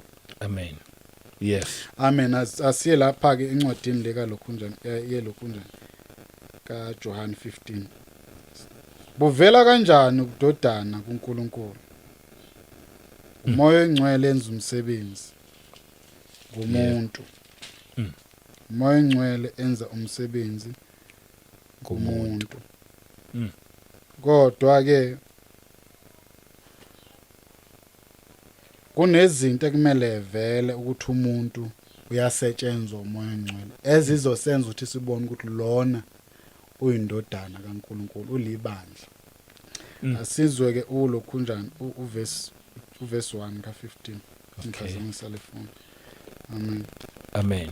Uthi uJesu Kristu mina ngiyumvino uwona wona ubaba ungumlimi. Nalethi ngichaza wabushaba ukuthi mhlawumbe isikhathi sami soba sincane. Uma ethi uJesu Kristu mina ngiyumvini owona wona ubaba ungumlimi. Kuthi lento isho ukuthini? Ayichaza kodwa. Yeah. Yeah. Now uma ethi mina ngiyumvini ukhuluma ngesiqu sakhe obunyama. Yeah. Yes. Methu ubaba umlimi ukhuluma ngomoya kuye. Yeah. Ingakho uma ufunda lezi incwadi abanye abadidi indaba kaJesu noNkulunkulu bathi yambona siyamhlukanisa uJesu uJesu uthi yena umvini ubaba umlimi then ba umuntu munye kanjani. Sikhumbule ukuthi sanikelelwa ngomzimba. Yes. Ingakho ethi uJesu Kristu mayeseqala inkonzo yesidlo ukhuluma amazwi uthi thabathani lokhu kuyisinkwa esihleshulelwe umzimba wami uhleshulelwe nini ukhuluma ngomzimba wakhe ngoba insindisi ivela ngani ngomzimba. Okay, ngomzimba. Yes. Yebo. Ukhumbule nomoya ongcwele wathululwa kakhulu phezulu kwethu ngani ngayo uJesu Kristu. Mayithi ngayo uJesu Kristu umsindisi ikhuluma ngomzimba njengoba ukuhleshula umzimba kwakuzothulula umoya ngoba umoya wayehlala emzimbeni kaJesu. Kusetshenzwa umzimba ukuze manje umoya ongcwele azokhona ukuza phezulu kwenyama yonke. Le nyama yayiyini lo mzimba uyini oyinyama usetshenzwa ukuthi umoya ongcwele ezokwehlela phezulu kwenyama yonke. Uqala nje uverse 20 first Colossians 1. Amen. Lama kusiqale kulokhu njani. Ku18 ithi yona inhloko yomzimba ngisho ibandla engekuqala izibulo kwabafileyo ukuze yona ibe ngokuqala ezintweni zonke. Nawo ake ngichaza indaba kaJesu Kristu eyinhloko. Ngithanda ubuqu bukaJesu Kristu bonke umzimba lo kaJesu Kristu uyinhloko kubantu bonke abayokholwa. You're right. Yeah. Ngiyakuzwa. Uma kuthiwa yena uyinhloko yomzimba kukhulunywa ngekhanda likaJesu. Kukhulunywa ngayo uJesu Kristu efikile waba umuntu kuthi uyinhloko yaba bonke abayokholwa. Futhi lobunhloko ukukhuluma ngokuba umholi nokuba umqali. Kubo bonke. Amen. Futhi bonke bayokuza kuthiwa bangabantwana namadodana kaNkuluNkulu labo bayokuthola lokho ngoJesu. Yes. Lo yamuntu owanikelwa ubani uNkulunkulu. Amen. Okay, siqhubeke. Bese ithi ke ku19 ngokuba kwaba kuhle kuye ukuba kugcwale konke ukuhlala kuyo. Ikhuluma ngoJesu Kristu. Amen. Umzimba umuntu loyo. Ithi kwaba kuhle kuNkulunkulu ukuthi ukugcwala konke uhlale ukugcwala kwanikelwa konke. kukaNkulunkulu. Yebo. U19 u20 bese ethi nokuba ngayo abuyisane nakho konke esenzile ukuthula ngegazi lesiphambano sayo. Yebo ngayo nokuba kuyizinto ezisemhlabeni nokuba ngezisezulwini. NgoJesu Kristu ngegazi lesiphambano kaJesu Kristu uNkulunkulu wenza ukubuyisana nezinto ezazikhona la emhlabeni nanezinto ezikhona kuphi ezulwini. Yes. Yebo. Futhi khona izinto nasezulwini uNkulunkulu ayebekele eceleni. Kodwa ngegazi lesiphambano sikaJesu njani wabuyisa. Njengalokhu nomuntu emhlabeni ayebeka eceleni. Yebo. Ngenxa yesono kodwa wenza njani ngegazi lesiphambano kanjani wabuyisana naye. Asiqedeleke sizwe ukuthi ithini. Ithi nani ekadeni ngabafokazi nezitha engqondweni ngemsebenzi enjani emibi. Inkinga lapha kuyimsebenzi enjani emibi. Bese ethi nokho manje usebuyisene nani emzimbeni wenyama. Yebo. Yayo ngokufa ukuba animise ningcwele ningenasi sihla nacala phambi kwakhe. Asandalayina amagama akhe. Athi nokho manje usebuyisene nani emzimbeni wenyama yayo. uNkulunkulu ubuyisana nomuntu emzimbeni wenyama kaJesu. Yes. Sibuyela lapha ke encwadini kaJohn 15 uthi mina ngumvini ukhuluma ngomzimba wenyama. Yes. Ngoba uNkulunkulu la ebuyisana khona nomuntu isemzimbeni wani wenyama. Yes. Yebo. So ingakethu uJesu Kristu lo mzimba lo ungumvino uwona wona ubaba uyo limayo ngoba kulomzimba uzokwenza umsebenzi wokubuyisana nalabo elahlekelana nabo. Okay, ngiyezwa manje. So osetshenzwayo ezumvini esetshenzwa umoya ngoba uNkulunkulu yini umoya. Umzimba Yes. lo kaJesu. Amen. Bese mayiqhubeka lapha ethi yilelo nalelo gatsha elikimi elingatheli izithelo uyalisusa. Yes.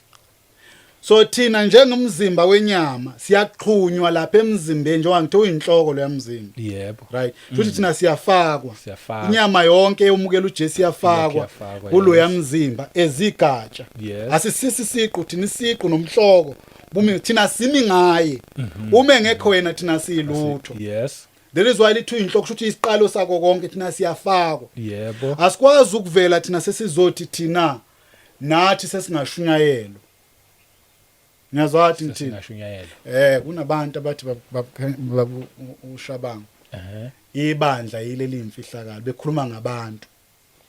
Bathi uma ukhuluma ngoJesu, ngokhuluma ngebandla ukhuluma ngoJesu. Iperversion leyo. Hey. Iperversion. Yebo. Yeah. Ngoba thina siyafakwa, siba Siyafakwa. umzimba ngokufakwa. Yes. Kulo yamzimba. Lo mzimba elithizwe kaNkulunkulu uyinhloko. Lo mzimba elithizwe kaNkulunkulu umvino wona. Thina sithi ngokukholwa bese siyafaka kodwa kukhona into efunakalayo kithi. Uma sikulo yamzimba ukuze kuzothola sikuwona lo yamzimba si-effective kulo yamzimba ekufanele ukuthi thina sihlulelwe ngako ukuthi sikuwo kulo yamzimba. Asizwe yilelo nalelo gatsha elikimi elingatheli izithelo. Yayizwa ukuthi kufunakalani kuthina ithelo. Yeah, kulo yamzimba kaJesu kufanele ukuthi singene kube sesiyathela. Yiziphi lezi thelo?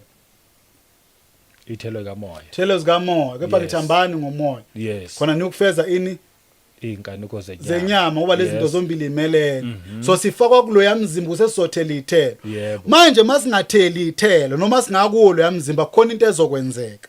Kuyenzeka umuntu abekuwo lo yamzimba angatheli. Asizwe ukuthi kwenzakalani. Yebo. Yilelo nalelo elithela izithelo. Okay, yilelo nalelo gatsha lingatheli izithelo. Uyalisusa number 1 liyasuswa lelo gatsha. Yes. Right? Ngoba uNkulunkulu alifuni igatsha lingatheli. Yebo. So once wangatheli uNkulunkulu njani? Uyakususa. Yasuswa kuJesu. Amen. Amen. Now elithelayo lenze njani? Yilelo nalelo elithelayo izithelo. Uyalihlunga ukuba lithele kakhulu. Amen. Asiqhubeke na ithi nina senihlanzekile ngezwi engilikhulumekini. Ufo bese ethi hlalani kimi nami kini. Njengalokhu igatsha lingethele izithelo ngokwalo kuphela uma lihlala emvinini. Kunjalo nani kuphela uma nihlala kimi. Thina sifanele ukuthi sihlale kubani? kuJesu. Haleluya. Sizothela ithelo ngokuthi sihlale kuJesu. Yebo. Konke ngifuna ukuyiveza la ukuthi lento izokwenza njani, izoveza ini. Uthi mina ngingumvini nina ningamagatsha. Ohlala kimi naye nami kuye loyo uthela izithelo eziningi ngokuba ngaphandle kwami ningenze lutho. Ngaphandle kwakhe. Yes. Hayi ngaphandle kwethu sisodwa. Ngaphandle kukaJesu. Amen. Amen. Oh yes. Angeke senze lutho. So kudingeka yena uJesu Kristu ekuye kanjani? Ekithi kanjani? Kanjani? Ngokuthi sibe kumoya. Ngomoya ongcwele. That's why umsebenzi kamoya ongcwele nokwenziwa kwamadodana kaNkulunkulu. So lento isetshenzwa umoya kaNkulunkulu ekithi uJesu Kristu ephila kithi ukuze wenjani kuzovela lezi zithelo siqhumeka kuJesu lo yamzimba ngani ngomoya. Ngomoya yes. Hayi ngichaze something lo. uNkulunkulu uyazala enyameni. Yebo. Ngomoya. uNkulunkulu uzala enyameni ngomoya. Amen. Ngithini mangisho kanje? Abantu bazalwa besenyameni kodwa bezelwa umoya. Yes. Kodwa bazalelwa ukuthi bahambe ngokwenyama ngoba abasasiyo ini abasekho enyameni bakumoya. uNkulunkulu mayesebenza uJesu Kristu ilokhunjani lo ngumvini wayemsebenza eyinyama. Nathi kanjalo futhi sizalwa uNkulunkulu ongumoya kodwa uzala enyameni. Yes. Ngoba i-meeting place kaNkulunkulu nabantu isemzimbeni wenyama. Amen. kaKristu Jesu. Yebo. uNkulunkulu semisile umzimba othize oyinyama kaKristu Jesu amen la ethi ngizohlangana khona nabantu bonke abayinyama uma umuntu ekwamukela uJesu lowo muntu loyo wenzani uyazalwa ngomoya kodwa ezalwa kuyinyama kodwa engazaleli ukuthi abe inyama engazali ukuthi ahambe enyameni ezali ukuthi ahambe kumoya kodwa ekuyinyama bese umuntu mabe kuthiwa umukela uJesu akuthiwa usuyafa uye ukuba umuntu kuthiwa wena ungumntwana kaNkulunkulu sesenyameni kodwa kuyo leyo nyama usuphila ini ngokukamoya ngoba uzalwe umoya kuyo inyama amen njengalokhu uNkulunkulu asebenza engumoya esebenza kuyo inyama nathi ithelo lezi zikamoya zidingeka kithi siyinyama nethempeli likaNkulunkulu lele kuthiwa siyilo kukhulunywa ngemizimba yethu leyinyama yes akuthiwa imoya yethu ethempeli that's why kuthiwa inyama ingafebi yeah why kuthiwa inyama ingafeki because yona lenyama uNkulunkulu seyithempeli likaNkulunkulu kuthiwa imizimba yena nazi yini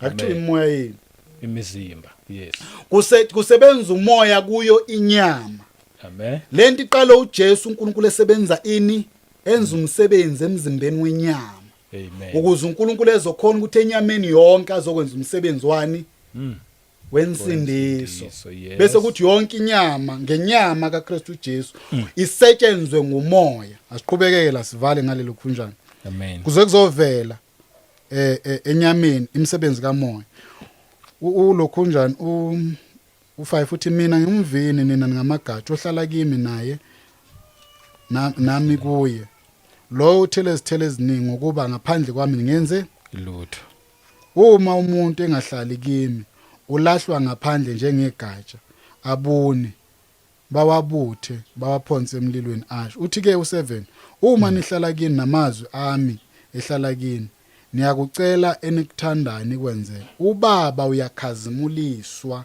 ngalokho ukuba nithele izithelo eziningi nibe ngabafundi bami into uNkulunkulu adunyiswa ngayo empilweni zethu ukuthi thina sithele izithelo zikamoya simbona ngani ukuthi umzalwane ungumzalwane simbona ngani ukuthi umzalwane kuKristu Jesu simbona ngezithelo yebo hayi ngokusho simbona ngumsebenzi kamoya ongcwele sebenza kumuntu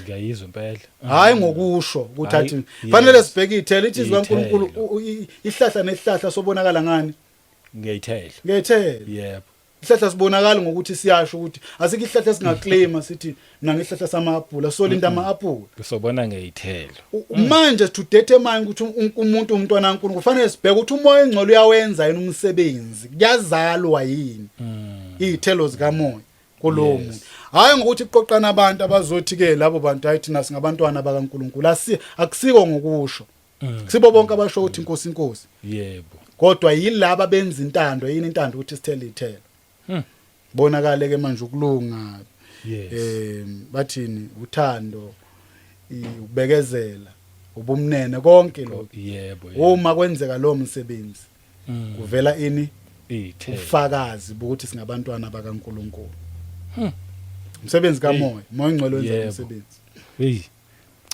amen wayibeka kamnandi le ndaba le ngicela ukuphinda nje just sesivala u7 amen if you abide in me and my words abide in you you will ask what you desire and it shall be done to you nasi isisekelo la ku8 by this my father is glorified that you bear much fruit so you will be my disciples okusho ukuthi uma ngabe ucela okucelayo kufanele ku glorify noma kukhazimulisa ubaba because kwesinye isikhathi leli verse leli liyalithathwe umuntu nje athi okusho ukuthi ngacela noma ngabe yini uthola ukuthi kuzokhazimulisa umuntu amangala akaphenduleki kungani ngaphenduleki ingoba lento oyicelayo uzicelela for wena personally kodwa mawungacela according to ukuthi ufuna kukhazimule ubaba then noma ngabe yini oyicelayo uzoyithola mhlawumbe ukugcwalisa kuloko ile nto engishilo ngathi umoya ongcwele akaseva abantu bengithe ngizoyichaza ngangayichaza umoya ongcwele useva uKristu useva uNkulunkulu akayenzi intando umuntu umoya ongcwele ngoba number 1 umoya ongcwele uyena ohola abantu akusiba abantu so ngeke utshele umoya ongcwele ukuthi akenzile ngeke ayenze lento umoya ongcwele kumele atshele wena so umoya ongcwele ubheka ukuthi yini okuyintando kaNkulunkulu Yeah. bese uma ucela ngokwentando kaNkuluNkulu uyakuphendula ngoba ulalela intando Yes. ulalela lokho kuthiwa uNkulunkulu uyakufuna lento izesekelo nayini le izafuna mhlawumbe ngixolele babukhulu khulu Okay. isekelo nayilapha incwadi yamaroma Okay. 8 Mm. right mhlawumbe siyavala nje bazalwane Yeah. uzizwakale kahle amen Amen. maroma 8 lapha ku26 Okay. ngokunjalo nomoya uyasisiza ebuthakathakeni bethu ngokuba asikwazi esingakucela ngokufaneleyo kodwa umoya uqobo usikhulumela ngokububula ongenakuphinyisela kepha yena uhlola izinhliziyo uyakwazi ukuqondwa ngumoya ngokuba ukhulumela abangcwele ngokwentando kaNkuluNkulu umoya ongcwele akakhulumela abangcwele ngokwentando yabo Amen. uyabona umsebenzi Yes, kamoya impela. ongcwele ukhulumela abangcwele ngokwentando kaNkuluNkulu kaNkulunkulu. umoya ongcwele akaholwa abantu Yebo. and the moment ufuna ukhola umoya ongcwele uyacima uvela acima Yes. ngoba ufuna ukwenza intando kaNkulunkulu yokukhuluma konke akuzwayo futhi Yes. yokukhazimulisa mina ngubani konke ubaba nako kungokwami Yes. futhi uNkulunkulu Yebo. yebo Oh. Hayi namandla wasilethela imessage enhle emnandi ngendlela esimangaliso futhi nje wayisisekela ngamavesi. Isifiso sami nje ukuthi engathi abazalwane bangalithanda iBhayibheli. Hey singakhula uma ngabe singathi masihlangana nezimfundiso ezinezwi siyithande. Because ngiyaye nginotice impela ukuthi once kwane iBhayibheli abazalwane bahlehlele emuva.